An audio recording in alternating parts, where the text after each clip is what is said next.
అధికారం అనే అహంకారం నెత్తికెక్కినప్పుడు కన్ను మిన్ను కానకుండా ఇష్టం వచ్చినట్టుగా మాట్లాడుతూ ఉన్నారు ఈ కూటమి పార్టీకి సంబంధించినటువంటి నాయకులు.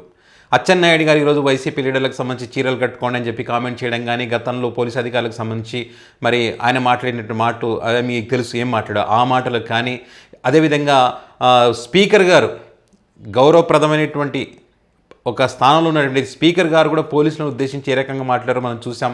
ఇట్లా కూటమికి సంబంధించి అనేక మంది అనేక రకాలుగా మాట్లాడుతున్నటువంటి మాటలు ఈ మధ్యకాలంలో మనం చూస్తూ ఉన్నాం. ఇప్పుడు తాజాగా సుగాలి ప్రీతి తల్లి సుగాలి పార్వతి గారిని మరి గాది వెంకటేశ్వర జనసేన పార్టీకి సంబంధించిన నాయకులు ఆయన మాట్లాడినటువంటి మాటలు తీసి ఇలాంటి వ్యక్తి ప్రజాస్వామ్యంలో ఉన్నారు, తరిమి కొట్టాలనేటువంటి వ్యాఖ్యలు పెద్ద ఎత్తున మరి ప్రజల నుంచి వ్యక్తమవుతున్నాయి.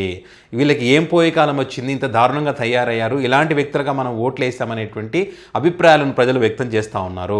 అదేవిధంగా ఈరోజు ఎవరైతే ఈ పదవులలో కూర్చున్నారో, ఎవరైతే మరి వాళ్ళు స్వేచ్ఛగా మాట్లాడగలుగుతున్నారో దాన్ని ప్రసాదించింది రాజ్యాంగం. మరి ఆ రాజ్యాంగ నిర్మాత ఎవరు? డాక్టర్ బిఆర్ అంబేద్కర్ గారు.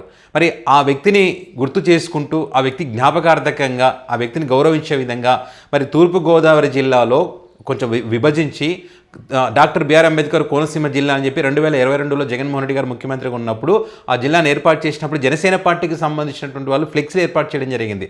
మేము డాక్టర్ బిఆర్ అంబేద్కర్ అని పెట్టుకోము, కోనసీమ జిల్లాగానే పెట్టుకున్నామని ఒక ఫ్లెక్సీలు ఏర్పాటు చేస్తే అది పెద్ద వివాదాస్పదమైంది. అప్పుడు చాలామందికి తెలుసు.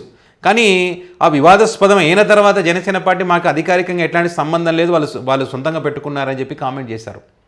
అంటే ఇది చూడండి, వేరే వాళ్ళు చేస్తేనేమో అది వ్యభిచారం అవుతుంది, వాళ్ళు చేస్తేనేమో సంసారం అవుతుంది, ఆ రకంగా మాట్లాడతారు. అప్పుడు పెద్ద ఎత్తున చర్చకు దారితీసింది ఆ అంశం. మళ్ళీ ఇప్పుడు అదేవిధంగా కోనసీమ జిల్లాలోనే డాక్టర్ బిఆర్ అంబేద్కర్ గారి పేరుతో ఉన్నటువంటి కోనసీమ జిల్లాలో జనసేన పార్టీకి సంబంధించినటువంటి ఒక ఫ్లెక్స్ వెలిసింది. ఏది? జనసేన పార్టీ అధినేత, డిప్యూటీ సీఎం పదవికి వన్నె తెచ్చినటువంటి వ్యక్తి పవన్ కళ్యాణ్ గారి బర్త్డే సందర్భంగా, ఈరోజు బర్త్డే ఉంది కదా, ఆ బర్త్డే సందర్భంగా ఒక ఫ్లెక్స్ ఏర్పాటు చేశారు. ఇక్కడ చూడండి, ఫ్లెక్స్లో మీరెంత, మీ స్థాయి ఎంత, రోడ్ల మీద పండేస్తాం కొడకల్లర్రా, ఇది కళ్యాణ సీమ ఎప్పటికీ మాదే. ఎవరిని ఉద్దేశించి పెట్టారు ఇది? ఇప్పుడు జగన్మోహన్ రెడ్డి గారి సభలో ఎవరో పుష్ప డైలాగ్ పెట్టారనగానే ఇప్పటికి కూడా రప్ప రప్ప రప్ప అనే డైలాగ్ ప్రతి చోట వాడుతూ ఉంటారు. అది పెట్టింది అప్పుడు పట్టుకుంది కూడా టీడీపీ పార్టీకి సంబంధించినటువంటి కార్యకర్త, దాని యొక్క వివరాలు కూడా అప్పుడు బయట పెట్టడం జరిగింది. అయినా కూడా మీరు ఫ్లగ్ గార్డులు పట్టుకుంటారా? ఫ్లగ్ గార్డ్స్ అట్లా పెట్టొచ్చా? తప్పు కదా ఇది. ఏం చేయాలనుకున్నారు? ఏమంటారు, మన రాజారెడ్డి రాజ్యాంగాన్ని మీరు నడుపుతా ఉన్నారని చెప్పి ఇదేం రాజ్యాంగం ఇది? రాజ్యాంగాన్ని రచించినటువంటి డాక్టర్ బిఆర్ అంబేద్కర్ గారికి అవమానం కలిగించే విధంగా, అక్కడ దళితులను రెచ్చగొట్టే విధంగా, కులాల మధ్య విద్వేషాలు రెచ్చగొట్టే విధంగా ఈ ఫ్లెక్స్ ఏర్పాటు చేయడం, మరి ఇదేం రాజ్యాంగం? ఇదేం రాజ్యాంగం అంటారు? ఇంత అహంకారంతో మరి ఈ రకంగా ఫ్లెక్సీలు ఏర్పాటు చేస్తూ ఉంటే, అవమానిస్తూ ఉంటే పండబెడతాం, తొక్కేస్తాం, మీరెంత, మీ బతుకులు ఎంత అనేటువంటి దారుణమైనటువంటి వ్యాఖ్యలు చేస్తూ ఉంటే మరి దానికి సంబంధించి ఎవరు ఖండించరా? మరి ఇప్పుడు ఫ్లెక్సీలు ఏ రకంగా ఉండకూడదని చెప్పి మనం చెప్పాం కదా, కఠినమైనటువంటి చర్యలు తీసుకోవాలి అని చెప్పి మనం చెప్పాం కదా. ముఖ్యమంత్రి గారు చెప్పారు, హోంమంత్రి గారు చెప్పారు, డిప్యూటీ సీఎం పవన్ కళ్యాణ్ గారు చెప్పారు, అందరూ చెప్పారు. కానీ వాళ్ళ పార్టీలో తప్పు చేస్తే మాత్రం వర్తించవు. డాక్టర్ బిఆర్ అంబేద్కర్ గారికి అవమానం కాదు, దాని యొక్క ఉద్దేశం ఏంటి చెప్పండి?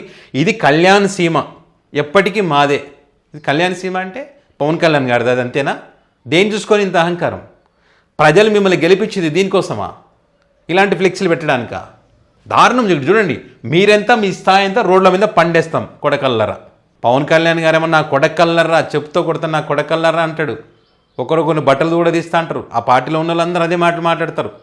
నిక్కర్లు తీస్తాం, నిక్కర్ మీద నిలబెడతాం, బట్టలు కూడా తీస్తాం, పరిగెత్తిస్తాం, ఒంగోబెడతాం, ఇట్లా ఇష్టం వచ్చినట్టుగా మాట్లాడేది ఏంది అసలు? దీనికోసం మిమ్మల్ని గెలిపించింది. మరి ఇట్లాంటి పనులు చేస్తే మండదా? దేనికైనా ఒక హద్దు ఉంటుంది. మండింది కాబట్టి ఈరోజు ఆందోళన చేశారు. ఆందోళన చేసిన తర్వాత ఇక చేసేది ఏముంది చెప్పండి? అక్కడ చూడండి, పోలీసు అధికారులు రావాల్సి వచ్చింది.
సో అది దళితులు ఆందోళన చేసి ఎవరిని తొక్కేస్తారు మీరు, ఎందుకు ఏ ఉద్దేశంతో రాశారని చెప్పి ఆ ఫ్లెక్స్ని ఉన్న ఫ్లెక్స్ని అంతా కూడా చింపి పక్కకు పాడేయడం జరిగింది. సో ఇవే అనమాట. ఇప్పుడు వాళ్ళు ఫ్లెక్స్ కట్టారు, వీళ్ళ మనోభావాలు దెబ్బతిన్నాయి. డాక్టర్ బిఆర్ అంబేద్కర్ గారు కూడా ఇది అవమానం. సో మరి కాబట్టి దళితులు అక్కడికి పోవడం, ప్రశ్నించడం, ఆ ఫ్లెక్స్లు తీసేయడం. దీని తర్వాత మళ్ళీ ఏంటి, వాళ్ళు మళ్ళీ రెచ్చగొట్టే విధంగా ఏదైనా కార్యక్రమాలకు పాల్పడితే గొడవలకు దారి తీసినట్టే కదా. గొడవలకు కారణం ఎవరు? మీరే కదా. మీ తప్పుడు నిర్ణయాల వల్లే కదా, మీ అహంకారం వల్లే కదా ఎంత జరుగుతూ ఉంది. సో దీన్ని కంట్రోల్ చేసినటువంటి బాధ్యత ఎవరిది? ఆ పార్టీ అధినేతగా పవన్ కళ్యాణ్ గారికి ఉంటుంది కదా. ఆయన రెచ్చగొట్టే విధంగా మాట్లాడుతుంటే వాళ్ళు ఏకేం చేస్తారు చెప్పండి? స్టంట్లు అయ్యారంటారు, బైకుల మీద ఎగరాలంటారు, బైకులు తిప్పాలంటారు, ఆయనే మాట్లాడుతూ ఉన్నారు. ఇంకా వాళ్ళు ఇట్లాంటి పనులు చేయక ఏం చేస్తారు చెప్పండి? సో ఏదేమైనా కూడా అధికారం అనే అహంకారంతో విర్రవీగుతున్నారు వీళ్ళు. ఈ విర్రవీగితే ఖచ్చితంగా దీని యొక్క ఫలితం వేరేగా ఉంటుంది. ఎందుకంటే శాశ్వతంగా వీళ్ళే అధికారులు ఉండరు కదా, ప్రభుత్వాలు మారుతాయి. ఖచ్చితంగా ఈ చర్యకు ప్రతిచర్య ఉంటుంది అప్పుడు. కాబట్టి జాగ్రత్తగా ఉంటే మంచిది. లేదు ఇట్లనే ఉంటామంటే దాని యొక్క ఫలితం, దాని యొక్క ప్రభావం గట్టిగానే ఉంటుంది.